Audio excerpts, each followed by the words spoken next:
So next up, we are going to look at frequency distributions. And frequency distributions are just a chart that pairs each value with its frequency. So it looks at how the frequencies of the different values are distributed.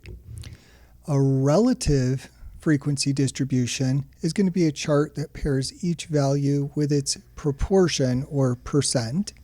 And then a cumulative relative frequency distribution is going to accumulate or add up the relative frequencies.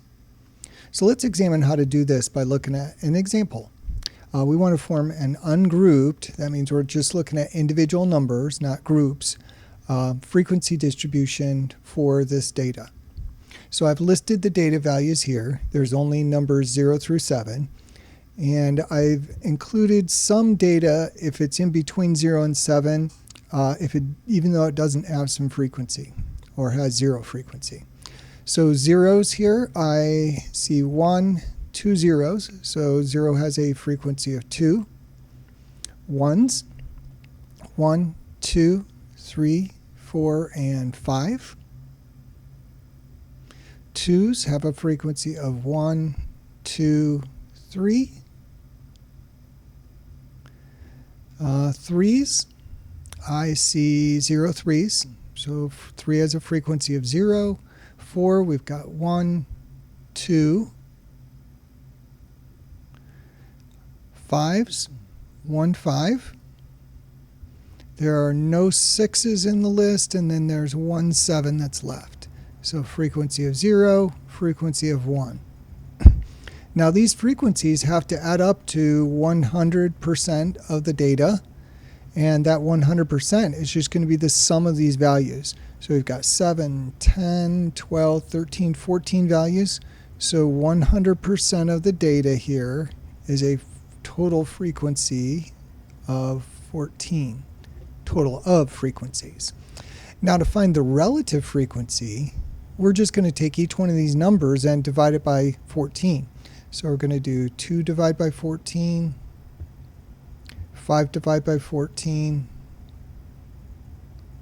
3 divided by 14, and etc. all the way down.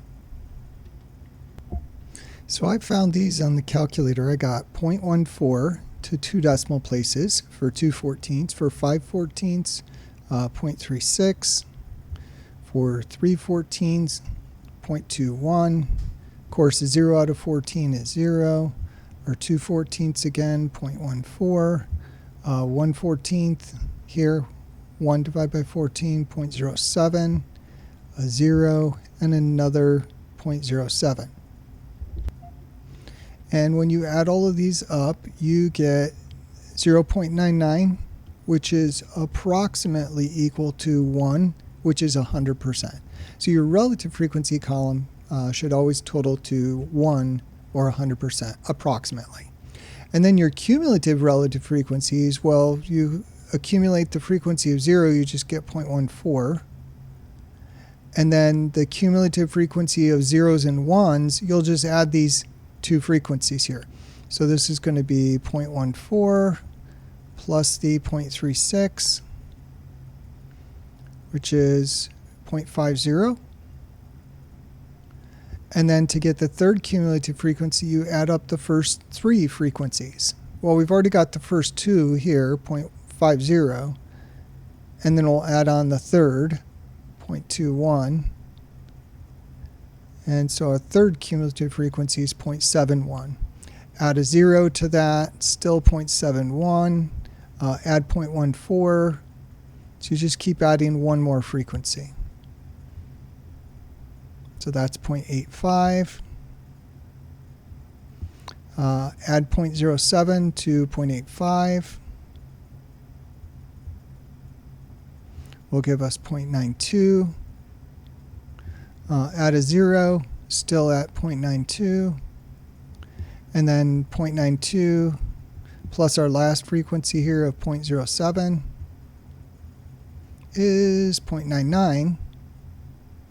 And that matches this 0.99 here. Okay, so that's your double check that you did your cumulative relative frequencies correctly.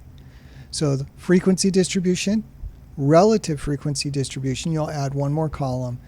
cumulative relative frequency distribution, you'll add 2 columns.